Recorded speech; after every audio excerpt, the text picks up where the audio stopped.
My dad was born in 1904. He always had a garden back home, and it was a good-sized garden. In fact, I remember working in the garden as a kid, and when the tomatoes start growing, we'd take a salt shaker, we'd go hide out in the garden, we'd grab a tomato, and we'd eat it. Here's a baby cayenne pepper that's coming out. In fact, I'm gonna pop one of these, a little tasty, see if it's hot. Up until 2017, I was fairly healthy.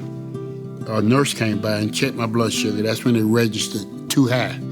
She said, "You've got diabetes."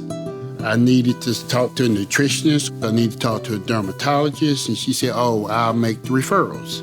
It never happened. On my last visit, I sat in the waiting room for an hour. I get in the exam room and sit there for another hour. Then the doctor come in, didn't check my heart, didn't check my lungs. He was there 5 minutes and gone. I knew then that was it. When I decided I needed a new primary care facility, that's when I met Angela. We walked him around the center, and he was able to meet the providers and see for himself that we are who we say we are. We're going to do what we say we're going to do. Before the tour was over, he was sold. He said, "Yes, Centerwell is my place." I get here, I get back in the exam room, Kimberly comes in. And I told her I was a former smoker. She said, "When was the last time you had x-ray of your lungs?" I said, "Never." "When was the last time you had your heart checked?" I said, "Never." She said, "Well, looks like we've got a lot of work to do." I was with her maybe an hour and a half in the exam room. I just sit and listen. I've had patients who haven't been to the doctor in 20 plus years. So letting them know that I'm there not just to throw a pill at them, but what's going on mentally? How are you feeling? Are you depressed? Are you feeling good? What goals do you have in life? What I've learned from working with Mr. Coleman is how important it is to be an advocate for yourself. Kimberly has told me about everything that I needed to have checked. It's hard for this community here to get access to healthcare. So putting a center smack dab in the middle of this community, a lot of our patients live right around the corner and they can walk.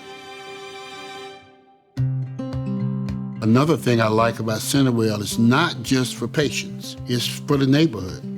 We want to be good stewards of the community. That means we're going to bring something in that is going to be of value to you and you're going to be interested in. I wanted a facility that offers exercise classes. We've got our own personal fitness trainer, and she is excellent. For 1 hour, when I take it back, we get a 2-minute break in the hour. So for 58 minutes, we're busy. Since I've been taking exercise classes, my mobility is excellent now. I'm doing bending over and doing things that I hadn't been able to do in the last few years. We see someone improve. We talk amongst ourselves. We don't want to embarrass them, but we notice the improvement. I love this population. I do. I just want the best quality of life for my seniors. They're living longer, they're wanting to do more, so they want to make sure that they're healthy so that they can do those things that they want to do with family, for themselves. I'm just feeling much, much better overall. We saw him as one of our ambassadors, if you will, for our center. He's excited about Centerwell and talking about Centerwell to all of the community.